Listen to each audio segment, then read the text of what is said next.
I'd just like to thank Aoife for the invitation, and I've been very impressed with the presentation so far today. We've had some really good presenters and presentations. I only have 4 slides. I don't have a lot of information, so I could ask you please to just lower your expectations, okay? You bring over these Americans with their fancy PowerPoint presentations, do you know what I mean? Okay, so I'm Ciarán Davis from the Irish Society for Colitis and Crohn's disease. We are a patient support group providing support for people who are living with inflammatory bowel disease in Ireland. Crohn's disease and ulcerative colitis come under the umbrella of inflammatory bowel disease, and there are around, well, in excess of 20,000 people in Ireland who are living with either Crohn's disease or ulcerative colitis, and we know that figure is growing. It was actually with pharma support that a database, there isn't actually a reliable database, but a database was developed with pharma support a few years ago. It hasn't widely been rolled out. I don't think the HSE has taken it, but it was a fantastic piece of work, but we don't actually have it in widespread use at the moment, unfortunately. Some of the issues that impact the lives of people with inflammatory bowel disease are the same with a lot of other conditions. Access to healthcare is obviously an issue, but there are a lot of positives there as well. Don't want to be entirely negative. People do report, once they get access to the healthcare, their experience, and my experience is generally very positive. But people are generally underemployed or unemployed as a result of these conditions. There are issues with access to education and staying in education. Also, issues such as your social life, sex and intimacy are a very important impact of these diseases, as with a lot of other diseases, and particularly because of the embarrassing nature of this, because of the bowel disease. Depending on who you ask and what website you look at, the peak age of diagnosis for inflammatory bowel disease is between 15 and 35, but it can also affect children as young as babies who can't even verbalize their symptoms, and toddlers. And a report from Crumlin Hospital in 2012 points to the fact that there has been a 90% increase in childhood IBD in the preceding 10 years. Okay, so that's a very worrying trend. So about us, the ISCC, we've been around for quite a long time actually, since 1984. We had a youth group, was founded in 2011. We're still quite small. We only have 1 part-time member of staff, but we've a lot of very enthusiastic volunteers. We're a membership organisation, so we rely on our members for their subscriptions, donations, fundraising. We haven't actually gotten onto the statutory funding ladder. We've tried and applied and been turned down several times, but we just haven't gotten there yet, and we are working on that still, okay? So what we do, same as the other organisations, we provide support in the form of information and support, in the form of website, newsletters. We bring people together at events, and we enter into a lot of partnerships, not just with pharma companies. I just see John and Grania from Arthritis Ireland today. We've actually joined Arthritis Ireland as partners with the UCD School of Medicine in a patient educator program. So we've worked together to recruit and train patients as patient educators. So they go in and they meet with medical students. So the first interaction that the medical students have with patients is in university rather than in a clinical setting. And this has been very innovative. In fact, the School of Medicine there have had people coming from medical schools in other parts of the world to see how they're doing that. So we're both very proud and delighted to be part of that. What we don't do then is, like Lucy there in the Peanuts parade, we don't give medical advice, okay? We have a specific function and we know what that function is. We do get a lot of people calling us and asking us, has my consultant, who's spent 15 years training to be a consultant, told me the right thing? We can't obviously second guess a consultant. So we do have a role, for example, in pointing people back to their consultant and how they can communicate with their consultant, because it's usually down to their communication and the communication skills that may be a little bit lacking. So, first of all, as I said, my slides are quite simple here. How we collaborate with the pharmaceutical industry, the first form of support will be in the form of direct support. So obviously we provide things like newsletters, information leaflets, a website, public meetings and youth events. These are all helped. The costs of running these and providing these are all absorbed for us by pharma support. So our newsletters, website and other sort of promotional material, we've got a lot of help from MSD with that. Tillot's Pharma have helped us with the information leaflets, and AbbVie have been very helpful in helping to develop our youth events. It's very important, particularly for an embarrassing condition Ava said in relation to MS, it's very important to bring people together. Sometimes with a bowel condition, some people don't actually want to come together because they're too embarrassed about it. But once we get people together, particularly young people together, like we've a barbecue coming up in a few weeks, once you get people together at events like this, you can't stop them talking and they want more and more of these events. We can't actually keep up with the demand, okay? As I said, we're really quite small. The reason for that is, I suppose in the early years of the ISCC there was some fantastic work done, and then there was a bit of a dip, there was a bit of a lull in the middle years, and we're kind of just recovering from that.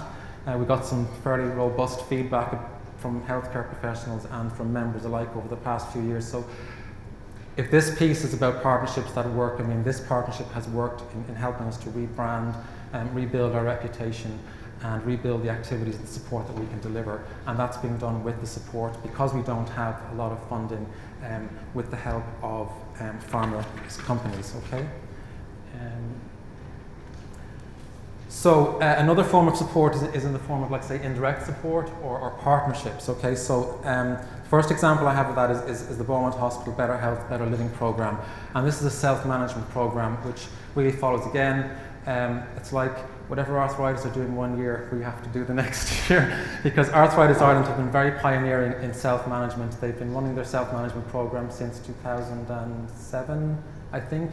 And they have been very, very successful. It's very impressive. They've gone out to the highways and byways all around Ireland to run this program out to people living with arthritis. It's not just Dublin, Cork, Galway centre. They've gone out to places like Fermoy, Mayo, Castlebar, and places like that. So we're very much following in their footsteps. So we partnered with Beaumont Hospital in this, and a few years ago, Mary Forry, who's an inflammatory bowel disease nurse, saw that there was a gap in services and intervention for people with inflammatory bowel disease. So she worked with her colleague, Dr. Jenny Wilson O'Reilly, in the Department of Psychology in Beaumont. And we were trained as leaders on the Stanford Chronic Disease Self-Management Program. We were trained by Grania again. She was a very strict trainer, so she scares the hell out of me. So just a bit of feedback there for you, Grania. This is a 6-week program, okay, and it's delivered by 2 leaders. One of those leaders they both have to be trained, and one of them has to be a patient volunteer, and that's where we come in. Beaumont, we fed them volunteers to be trained as leaders, okay?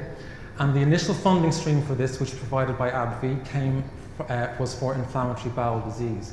However, although we're people living with inflammatory bowel disease, and we were giving the program initially to people with inflammatory bowel disease, they grew the program within Beaumont. Even though AbbVie were supporting inflammatory bowel disease, with their permission, they expanded it to mixed patient groups.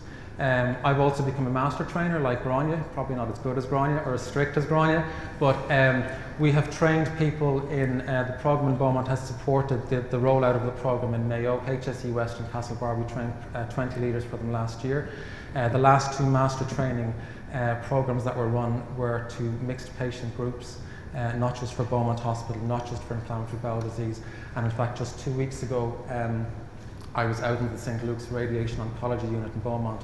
They're piloting it with ladies who are up to 12 months post-diagnosis of breast cancer, and hopefully that will be rolled out on a larger scale. So from a very small partnership between Beaumont and the ISCC, this has grown and grown and grown. And I know that this whole topic of self-management is very much on the agenda within the HSE, so hopefully these programs and success of these programs, both with Arthritis Ireland, Beaumont, and some other programs that have been dotted around the country, will help to inform the HSE to what I think will be the right decision to approach this at a national level and roll out self-management for chronic disease at a national level.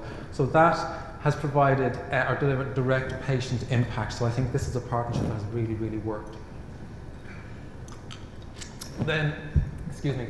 International events, we as a small organisation, we really can't be spending our members' money on flights and accommodation and bar tabs and things like that. So we're invited to a lot of congresses and conferences throughout the year in Europe, and they're all provided through indirect support from pharma companies, and we wouldn't really be able to participate in these. We couldn't justify the expenditure, so we get that benefit as well. And the third, sorry, just that photograph there was the first group that was trained by Beaumont last year, so there were about 7 or 8 patients with inflammatory bowel disease who were trained as leaders on the programme, and the rest of them are a mix of different healthcare professionals from Beaumont Hospital, and that's us in our Stanford baseball caps, which are obligatory when you're training. The third form of indirect support, just as an example, is in the area of advocacy. Campaigns around advocacy can be very draining both on people and financial resources, and again, we just couldn't justify the expenditure. So the next photograph, as an example, just last month in the centre there, we've Minister Jed Nash, who's living with Crohn's disease himself. And I wasn't actually involved in this. This is an IBD steering committee. We have two representatives, our chair Tricia on the left, who couldn't make it today, and Mary Forry, who's on the board of the ISCC as well. Dr. Glenn Doherty, who headed up the steering committee there, and we have a few representatives there from, I think we have Carmel, Brenda and Sarah, are you here? From AbbVie, and they supported this. So that fantastic report which Jed Nash is holding there, we can leverage off that, and I think that there are some meetings arranged with the HSE to move forward. And again, we simply couldn't scratch the surface of that sort of work. We couldn't really justify the expenditure on that because it just doesn't provide, it's an indirect benefit that will accrue in time rather than a direct benefit to patients, okay? And then my last slide really, just what works best for us and our experience is that sponsorship for a small organisation like us, sponsorship that absorbs our costs. It's like our newsletters and our website. We can be spending money on that, but in come the pharmaceutical companies. They provide the support for those things, and it relieves pressure on our finances so that we can spend money on other things, okay? Support that adds value and supports patients. I mean, obviously, if it doesn't add, like, what's the point? There's no point in it, really. So, and then support that supports patients, whether it's indirect, you get a quick hit, or it's sort of there's a slow feed through advocacy and increasing awareness and things like that.